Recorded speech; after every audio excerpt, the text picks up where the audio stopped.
and welcome to UK Kit Car, a world in which there'll be some of this,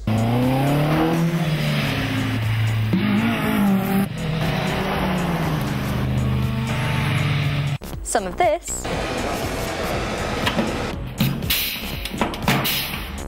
and most of all, this.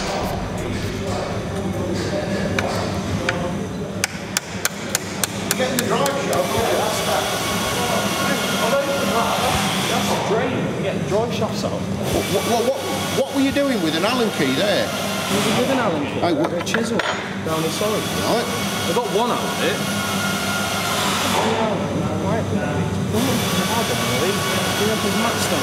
Get your mop and your bucket. You know what I mean? It's just basic automotive engineering science, and it's not rocket science.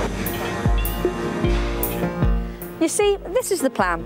Take two people, an employer and employee of one of the UK's most established kit car companies, mix in two pit crews made up of a bunch of enthusiastic motorsport students and put them head-to-head in some high-speed circuit racing.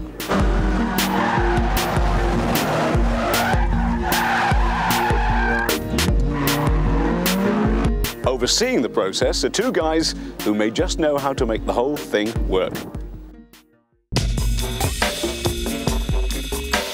Sean Galvin is a motorsport lecturer at the University of Derby, teaching on the motorsport degree, one of the first of its kind in the country. With a track record in circuit racing, Sean has pit crewed races all over the world for both cars and bikes, which is of particular use to the teams, as the cars being built will be bike-engined rather than car-engined, for various reasons covered a little later. Meanwhile, our other expert is Patrick.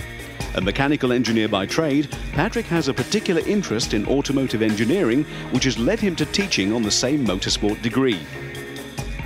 Between them, Sean and Patrick represent a wealth of knowledge in automotive engineering, a knowledge that will be vital if our teams are to stand a chance. Come on. You know, you might as well just grind up that bit of core sample in your office, you know, smoke some road. Making up the two teams are second-year students from the motorsport degree. Now, with skills ranging from engineering to team making, these are the guys who'll be taking the drivers' lives in their hands.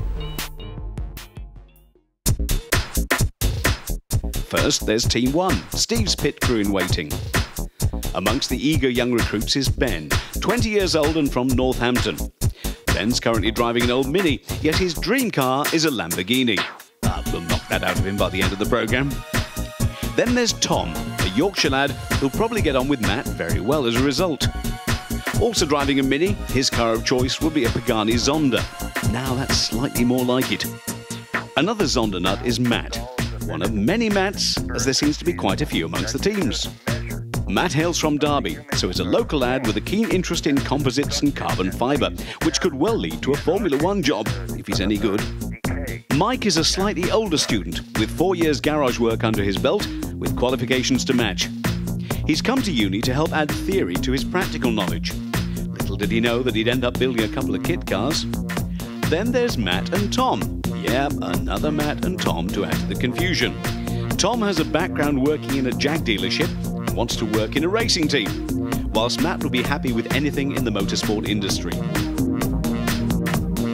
Matt, our Matt that is, has a slightly different mix in his team. Up first is a bit of an ace up the sleeve in the form of Formula 4 champion. Linton won the championship last year and will be very useful in actually teaching our two novices how to race. At 26, Stuart brings some experience to the group with a background in panel beating, something which hopefully won't be needed for our teams. Currently driving a VW Sirocco, he's well known for being the daddy of the group. Then there's the baby of the group, as he's known, Matt Doherty. Yes, that's another Matt. Comes from Burton-on-Trent and wants any job in motorsport. Martin and Matt, have you stopped counting yet, are also keen for a motorsport career. Matt has a dream car of a Nissan 360Z, a slightly unusual choice given the range out there, whilst Martin just likes Stella. Not such a bad thing. Finally, there's Avanthus and Chun. I really think their names Matt and Tom. How they end up fitting into the mix, you'll see as we go through the programme.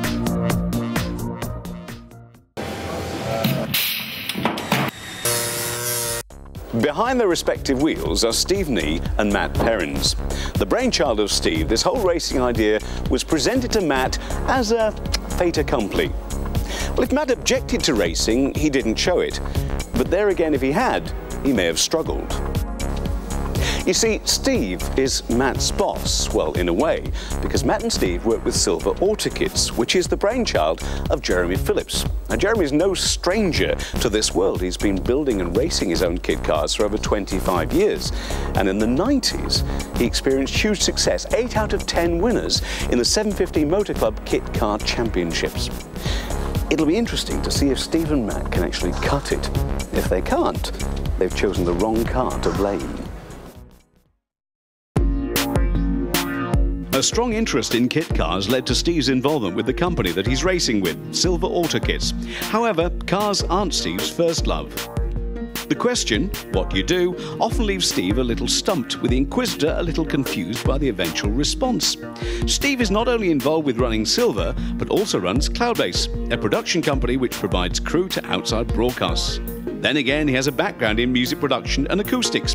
Oh, he also teaches as well, looking after students on a multimedia degree. Spare time, he wants to go racing.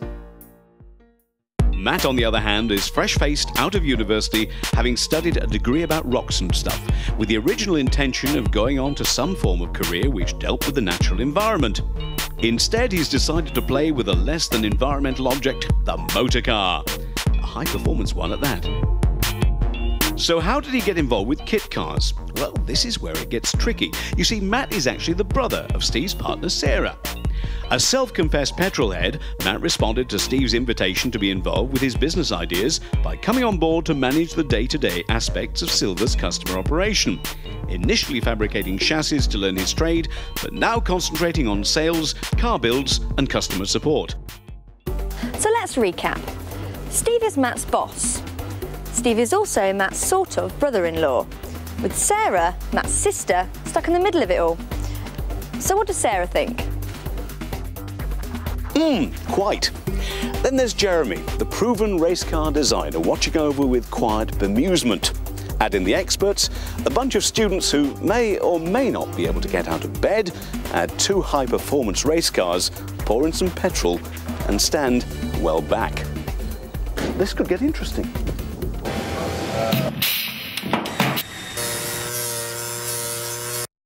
Two teams, 2 drivers, 6 races, but only 1 winner. Now these guys are complete novices, and with pit crews made up of students, some of which are more wet behind the ears than others, means that the stakes are quite high. One loose nut or bolt could send one of the cars and its driver careering into the barrier.